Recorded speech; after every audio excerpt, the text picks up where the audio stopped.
What do you do when you have $4 billion to spend and you see a very lucrative, let's say a golden egg laying franchise?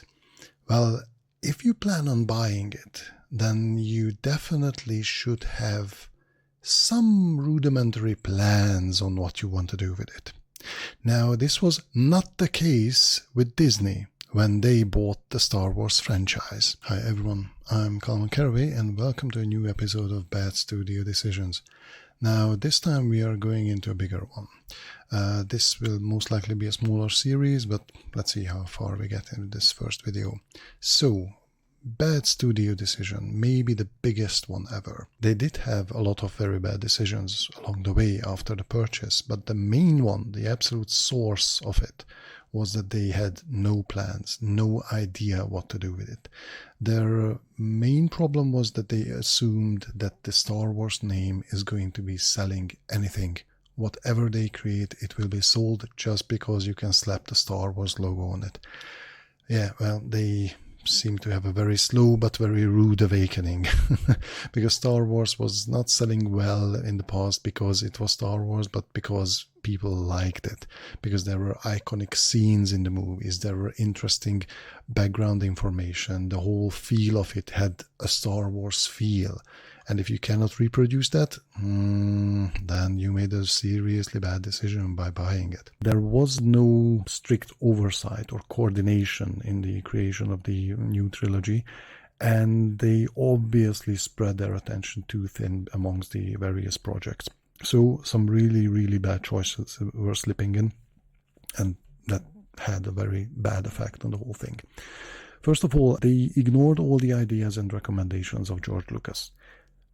Big mistake from their part, to be honest. Kind of the guy who came up with the whole Star Wars, although he used a lot of ideas from prior products like the John Carter stories and Flash Gordon and so, but still he molded something new out of it and something that had its unique original taste, and they ignored everything that he advised. J.J. Abrams was unable or simply did not dare to do anything radically new with episode 7, so to be honest, he just copied episode 4. Sand planet, low status protagonist wishing for a better life, stumbling into a droid with important information, protagonist finds an elderly mentor, we have a prison scene with interrogation scene, there's a reference to the trash compactors, bigger Death Star, and it's blown up by a small aircraft driven by a daredevil pilot. Yeah, kind of similar. Then for episode 8, Rian Johnson did not care about anything. He did fully his own thing for it, just using Star Wars as makeup for his own product. And just as JJ ignored the ideas of Lucas, Rian Johnson ignored the ideas of JJ. He had plans for the continuation of his episode 7. Rian Johnson threw it out the window.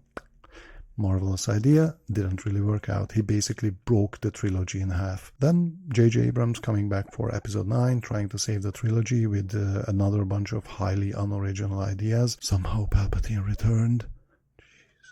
Jeez. And being woefully bad at actually opening up his beloved mystery boxes. That's, if you might not know this about J.J. Abrams, but he has this theory about planting mystery boxes in every movie and every series that can be later opened up, and he never properly opens up any mystery boxes, and he just runs out of fume and just ends in something highly underwhelming. And in the end, they ended up focusing more on trying to provide fan service based on knee-jerk reaction, instead of an engaging and coherent storyline. All in all, to revitalize the franchise and keep it alive, this is not the way. One of the main victims of this whole Star Wars debacle was Toys R Us. Basically the biggest toys company in the world. They had their own huge stores, like entire malls just dedicated to Toys R Us. And they are bankrupt. They had to close down their own stores, and according to the latest news that I've read, they are teaming up with Macy's, like they are just a side department within another organization, and they have their online store, but all their physical stores had to be closed down. Now that is a major blow. You can search back on the internet on the videos, because several people made quite interesting videos about this, that when episode 7 and episode 8 came out, Toys R Us stores were filled with Star Wars games, Star Wars toys. And basically nobody bought them. Nobody was interested in Rey or Kylo or Rose Tico or anyone, because they were simply not appealing. They weren't as iconic as the original characters, and there were no scenes providing a source of playing for kids. There were no scenes that the kids really wanted to recreate with the toys. And for the collectors who were fans of the original, yeah, that's a whole nother a very sour soup, to be honest. So all in all, the Star Wars franchise itself is, let's just be honest, is utterly tarnished. It became unsellable. There is a general lack of interest in anything that they announce, anything new that would come out. People are like, yeah, okay. It's not that they don't spend money, they don't even spend time checking out what's coming out. And according to the latest news, the initially beloved Mandalorian series is seeing a huge drop in viewership now with the third season, although it's not bad, but it's not keeping the people in front of the screens. The Andor series was planned for 5 seasons, for 5-year storyline, has been reduced to 2 seasons because there was a lack of interest in it, although I do believe it's one of the best shows. Like it's a slow burner. It starts from a weird environment, a weird feeling, not exactly Star Wars like, but still it grows on you, and it's really worth your time. Ahsoka is still in the works. We still do not have any specific release date, although it's been announced that it will come out this year, but we're already in April, so something's off there. Book of Boba Fett. Not even a mention of a second season. Maybe some problems during the creation of that series will have very lasting effects on that side franchise as well. Whatever trilogy Rian Johnson is supposed to have been working on, no info at all. Maybe that's for the better. Rogue Squadron delayed indefinitely. They don't say it's cancelled, but delayed indefinitely, so that could equal cancellation. Obi-Wan Kenobi. No news about the second season. Thank God. Honestly, please don't continue that. That one season was more than enough. It wasn't even necessary. So just leave it as it is. Let people forget about it. As you can see, the whole thing is kind of falling apart.